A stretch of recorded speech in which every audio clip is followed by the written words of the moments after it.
বৃন্দাবন লীলা গোরা আমার গোরা মনেতে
পড়িল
কি সেই যমুনা একবার দেখে না দেখে না দেখে না দেখে না তোমরা দেখে না দেখে না দেখে না দেখে না দেখলে নয়ন ধন্য হবে দেখে না দেখে না দেখলে না ধন্য হবে দেখে না দেখে না মানব জন্ম ধন্য হবে দেখে না দেখে না মানব জন্ম ধন্য হবে দেখে না দেখে না দেখো সেই তো এসেছে সেইটা এসেছে সেই তোই এসেছে সেইটা এসেছে ব্রজের নদী আছে সেই তো সেইটা এসেছে ছেড়ে নদী আছে সেইটা এসেছে ছেড়ে নদী আছে সেইটা এসেছে ছেড়ে নদী আছে সেইটা এসেছে আসবে না কেন গো? আসবে না কেন গো?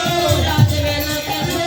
আসবে না কেন গো? দেখো যেই গৌর সেই কৃষ্ণ আসবে না কেন যেই গৌর সেই কৃষ্ণ আসবে না কেন গো?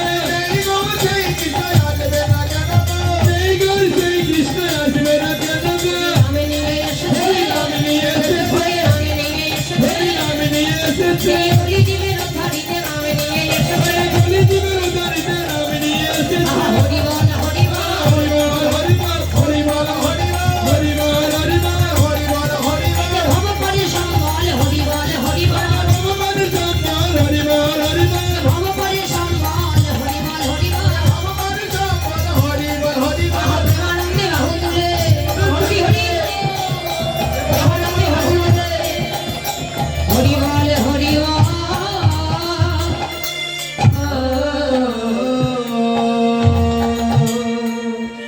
ঈশ্বর পরম কৃষ্ণ পরম কৃষ্ণ আমার আমার সচ্চিদানন্দ বিগ্রহ অনাদিরাদি প্রাণী গোবিন্দ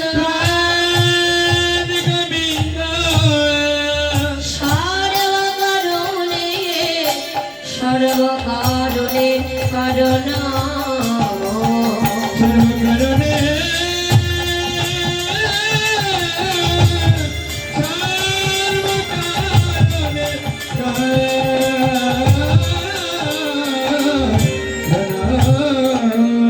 আজ শ্রীধাম নবদ্বীপের ধাম শ্রীমান গৌর সুন্দরাম আমার আমার ছচি মায়ের দুলালিয়া রাধা রামের পরাণ বধুয়া এই অনন্ত কোটি জীবের নয়ন মনি নয়ন তারা যোগী যাওয়ারি যোগে পায় না ভেঙে যাওয়ারি ধ্যানে পায় না সাধক যাওয়ারি সাধনায় পায় না এ হেন বিরিঞ্চি বাঞ্ছিত ধন কলিজীবের আরাধ্য দেবতা আমার আমার প্রতি পাবন সেবান বর্ষণ সত্য ত্রেতা দাপু তিনটি যুক্তি অতিক্রম করে কলিতে ভক্তে দ্বারে অবতরণ করলেন সত্য যুগে মোর নামক অসুরকে বধ করে আমার ভগবান নাম ধরেছিলেন মোরার ত্রেতা যুগে রাবণ বধ করে নাম ধরলেন রাবণার দাপর যুগে কংসকে বধ করে নাম ধরলেন কংসাহরি আর এই কলিযুগে আমাদের মতো অসহিত জীবদের চৈতন্য দান করার জন্য আমার ভগবান নাম ধরেছিলেন শ্রী কৃষ্ণ চৈতন্য মহাপ্রভু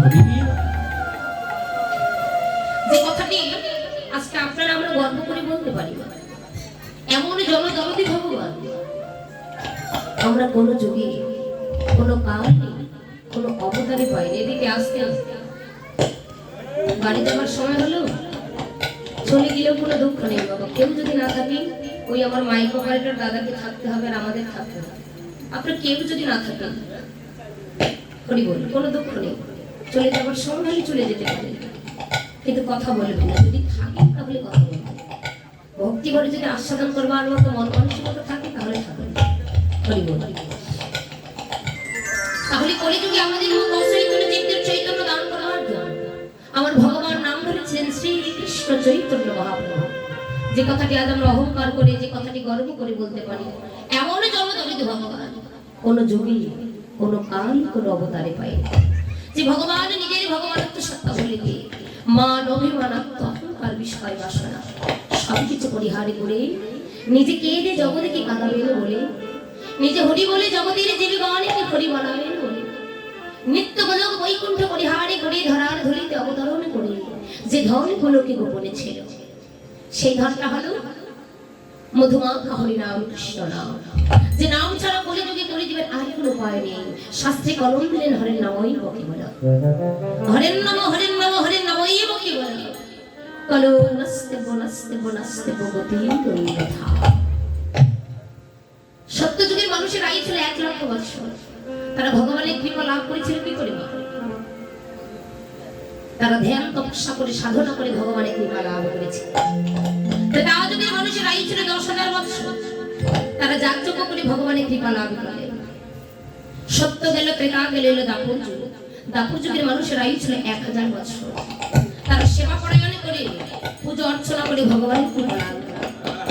এবার সত্য ত্রেতা দাপরে পেরিয়ে গেল, এবার এলো ঘোর কলিযুগ। এই কলিযুগের মানুষের আয়ু কত? হরি বল।